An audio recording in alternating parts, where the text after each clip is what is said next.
Aujourd'hui, on va trouver une solution pour optimiser la circulation en ville. Et c'est Indigo qui va nous montrer comment faire en nous ouvrant les portes du chantier de son parking du futur. Allez, suivez-moi, je vais vous montrer. Ce parking accueillera un hub de logistique urbaine. L'objectif, c'est de faciliter le déchargement des marchandises aux portes de la ville. Mais comment est-ce qu'un camion peut rentrer dans le parking sous l'avenue Foch? Eh ben on a juste à démolir le plancher. Aïe! Ici, on est à 2 pas de l'Arc de Triomphe. Et ce parking historique est en totale transformation. Il est en passe de devenir un parking toute nouvelle génération qui ne servira pas seulement pour le stationnement. L'idée, c'est de rapprocher les espaces de logistique urbaine des lieux de livraison. Et Indigo a décidé de le faire littéralement sous nos pieds. Xavier va nous expliquer comment faire. Bonjour Nora, bienvenue dans le parking Foch, l'un des plus grands parkings de Paris, un des plus emblématiques, à 2 pas des Champs-Élysées. C'est un très grand parking qui fait l'équivalent à peu près de 7 terrains de football.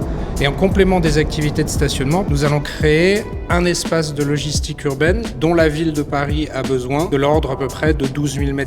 En complément, un grand abri sécurisé pour vélos de plusieurs centaines de places. Ici, on est à l'étage -4. Et juste au-dessus, là, c'est l'étage -3 qui a été démoli. C'est ce qu'on appelle la dimension cathédrale. Est-ce que vous m'entendez là? Comme l'a dit Xavier, c'est ici que les bus vont arriver et c'est aussi là que les camions vont décharger leurs marchandises pour les confier à des voitures plus petites qui conviennent mieux à la ville et à des vélos cargo électriques. Et un système comme ça change totalement le fonctionnement de la circulation des marchandises à Paris. Et on ne va pas faire simplement de la logistique urbaine, puisque nos infrastructures qui sont formidablement localisées peuvent accueillir d'autres services urbains, puisque les besoins de la ville évoluent. Ça peut être des data centers, ça peut être des fermes urbaines, ça peut être de la production d'énergie, ça peut être de l'accueil de population en cas de crise. Le parking sera finalisé en 2026 et imaginez que tout ce qu'on vient de voir, c'est juste sous mes pieds.